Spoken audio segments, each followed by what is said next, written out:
And we're back.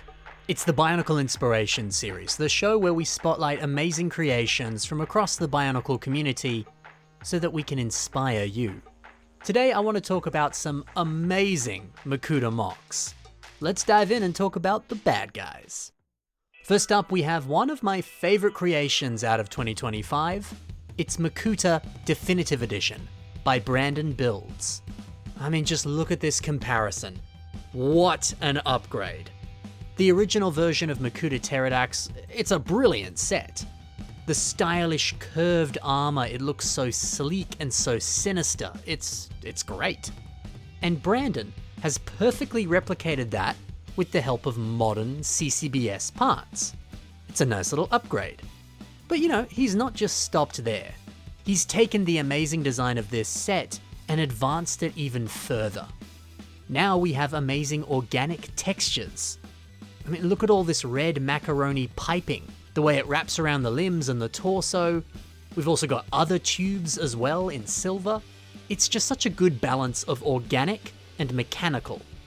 Because alongside these pieces, you also have a bunch of light bluish grey greebles. It's awesome. Yeah, the look and feel of this, it's perfect for a bad guy. It's perfect for the bad guy. Teridax is the main villain of the Bionicle universe, and this is a MOC that encompasses the essence of that. You look at this and you know this is someone you don't want to mess with. You look at this and you know he's the biggest bad of them all. Now on the MOC you might notice a few more teeny tiny bits of lime all throughout the body. I like how these lime pieces kind of just sneak through the cracks. It's breathtaking. I feel like you can look at this MOC and totally miss the fact that the lime is even here. So it's a little pleasant surprise when they come out of nowhere. It's also good that the lime helps break up the color scheme just that little bit, but it also has a little bit of lore implications. I see this as antidermis, or perhaps it's crata that are inside the body that are eventually going to come out and be birthed. Or, you know, something equally evil like that. I think it's a cool little addition. But man, these amazing wings. They just complete this MOC in such a deliciously evil way. It's the perfect finishing touch. If you're not familiar with these parts, they actually came in an old Hobbit set. They appear on Smaug, which by the way is one of the best pre-molded dragons we've ever got. The lame thing about these wings though, and this dragon specifically, it's so expensive. I did a quick search on Bricklink, and my gosh, it's like $400 minimum. It goes for way more. Utterly insane. I don't know who would pay that kind of money. The wings alone, I looked them up too, you're looking about $90 for one wing. Just one. Now, thankfully Brandon did say he didn't actually go out and buy Smaug, which is very understandable.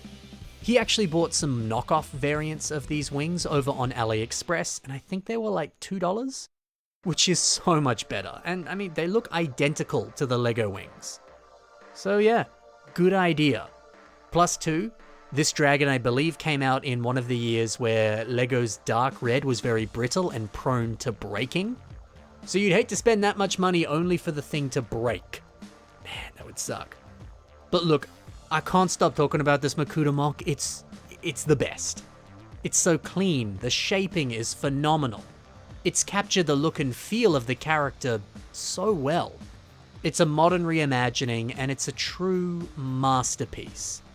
This is excellent work, Brandon. Probably my favorite MOC of yours, which is saying a lot because I love all your MOCs. Anyway, over to the next work of art. This is by Chuck Nofel, and this is a Makuta that's called Kojox. You know, I never grow tired of seeing purple Bionicles. It's just such a pretty color. Although, there's a lot more pretty colors here. Look at this rainbow-colored arm. Perhaps the character has control over multiple different elements, and we're seeing them kind of power up their elemental powers right here. Yeah, this looks really pretty. Plus, I just like seeing people playing with rainbow colors. I feel like it's a difficult thing to pull off rainbow colors like this, but when you just localize them on the one arm, yeah, it gets the job done. They nailed it. The custom mask we see here is also quite fancy. Now, sure, There's plenty of great official masks out there. You don't need to go and get a custom one, but sometimes it's nice to change things up a little bit.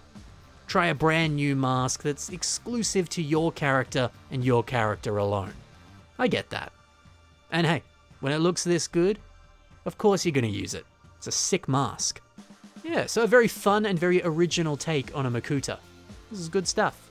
But hey, we got to get some love for G2 in here somewhere. So this one is by Toa Kai, and the name of the MOC, I'm not even going to try and pronounce that, but it does bear a very strong resemblance to the artwork that we see of Makuta in some of the G2 Bionicle animations. And now, yeah, here's the thing, right? We got an official set that showcases this version of Akimu. He looks like this, and it's a great little set. But we never saw Makuta as a set in this style, which is a shame. You know, I'd love to see the pair of them together as MOCs, or as a set. If only G2 didn't get cancelled, we could have maybe got this guy as a little guy. But see, that's where the power of mocking comes in. We already have a mask that's very similar to this one. It came in Umarak. It's a little piece that you got on the side. It wasn't really attached to the character in any way. So why not give that mask a body? And give it a body that looks as good as this one does. I mean, how exceptional is that purple and gold color scheme? So elegant and so villainous, but also so noble at the same time. That's good. The hammer weapon is also fantastic, using a few wheel pieces to pull off the rounded shape of it. Very nice. And the foot design too.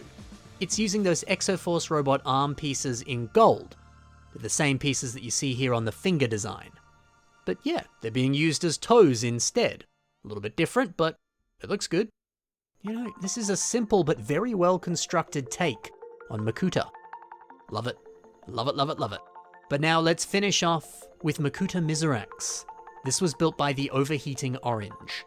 Alright, so a bit of a different take on Miserax. The original version looks like this guy here. So, okay, bit of a departure, like I said, but when he looks this good, who cares? I love a good different interpretation. I am a big fan of this color scheme as well. Dark green and dark red, mixed in with a few other colors, but let's just focus on the dark green and the dark red. It's not a color scheme you see every day, but dang, it does look good. And I think it looks especially good on some bad guys. So these marbled wing pieces at the back, they of course share this color scheme. If you're curious, they actually came on this Lego Dragon. This was a part of a much larger Lego Vikings set. This one. So yeah, getting these wings and then using them for a Bionicle, good move. I mean, hey, you know, like we've seen now with that Hobbit set and this Viking set, there's all kinds of system brick-built sets out there that come with a lot of pieces that are very compatible with Bionicle parts. So be sure to study some of the new and old system sets and see if those parts are going to work with your Bionicles. You know, for example, one of the more recent Ninjago Green Dragon sets, that has some amazing wing pieces and is a very cheap set. You could totally buy that and go build a Bionicle with it. Go and build a dark green Makuta with those wings. That would be pretty cool. But yeah, I love how these wings look on this MOC, and I also quite like this crotch area. It's using this silver dragon headpiece. Yeah, it looks a bit like it's some kind of trophy, like they've killed a dragon and taken its skull to wear as decoration on their armor. So if you're curious, this is actually another system piece from another Vikings set. It came in this one. Now you might not be able to see it here, but it's actually on the catapult. It's kind of being used in the same way as like some ornamentation. But yet, placing it on this MOC in this way, it was kind of a stroke of genius. It's a good little finishing touch. One last little detail I love, the mask. It's another custom one, but it looks so cool. The shape of it kind of reminds me of the Knight's Kingdom set, Vladik. This mask actually bears quite a strong resemblance to it. The shape of it is certainly a very close match.